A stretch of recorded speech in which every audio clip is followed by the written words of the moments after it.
Happy pigs. There's one more secret ingredient Howell adds to each layer of this cake, a few bucketfuls of corn. Over the winter, the corn ferments. That means fungi in the manure turn some of the corn into alcohol. This is the same fermenting process used to make wine or beer. Why does Howell want fermented corn in his manure pile? Because there's nothing a pig enjoys more than getting tipsy on corn, and there's nothing a pig is better equipped to do than root it out with his powerful snout and exquisite sense of smell. I call them my pigorators, Howell told me proudly.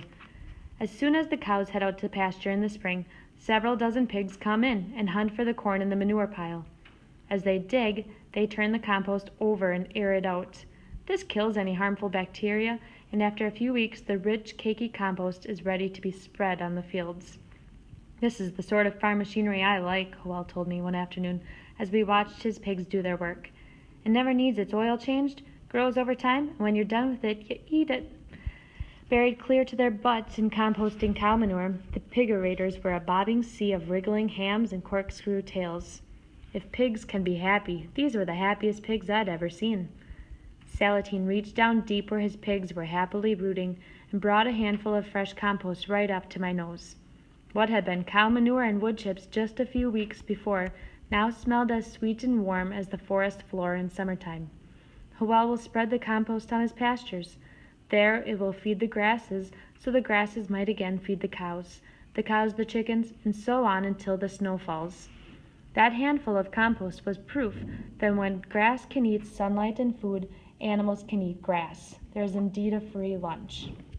The type of farming the Salatines do isn't easy. George Naylor works his fields maybe 50 days a year. Howell and Daniel and 2 interns are out there sunrise to sunset almost every day. Yet Howell and Daniel plainly enjoy their work. One reason is that their type of farming takes a lot of thought and problem solving. They like the challenge of getting all the pieces of their farm working together. They also get great satisfaction from the care they give to their land and their animals. Over and over again I was struck by how healthy their animals were, all without a single ounce of antibiotics or chemicals. Because they are not raising identical chickens or cows in giant crowded sheds, a single illness doesn't represent a threat to them. Instead, when an animal gets sick, the Salatines try to figure out what is going wrong in their system. As Howell puts it, most of the time pests and disease are just nature's way of telling the farmer he's doing something wrong. Trees grow grass. All of this produces some pretty impressive results.